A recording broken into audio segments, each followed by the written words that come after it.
Hello everyone, आज चाहिँ हेर्नुहोस् न, म बसिरहेको थिएँ कि घरमा। कति राम्रो बादल के, आकाशमा यस्तो राम्रो बादल देखेँ। अनि मलाई भिडियो बनाउँ लाग्यो है। अनि पहाडहरू पनि एकदम क्लियर सफा देखिरहेछ। हिजो सायद पानी परेकोले होला, एकदम राम्रो क्लियर देखिरहेछ कि।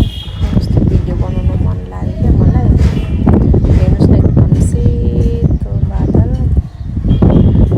अनि यो अर्को चाहिँ कालो कालो देखेको बादल चाहिँ सायद पानी पर्नको लागि रेडी हुँदै गरेको होला, त्यस्तै छ है। अनि डाँडा कस्तो राम्रो देख्यो क्या। फेरि मैले भिडियो बनाउँदै गर्दा त्यो डाँडामा चाहिँ घाम लागेको रहेछ कि। अनि कस्तो राम्रो देखेको। आकाश पनि एकदम क्लियर सफा निलो छ। अनि बादल सेतो निलो आकाश अनि सेतो बादल क्या राम्रो देखेको कि। मलाई चाहिँ हेरौँ भिडियो बनाउँ लाग्यो। त्यही भएर भिडियो बनाउँदै बसेको। यस्तो राम्रो बादल देखिरहेछ, निलो आकाश सफा।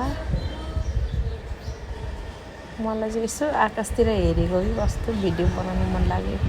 अनि यो बादल हेर्नुहोस् न, कस्तो राम्रो।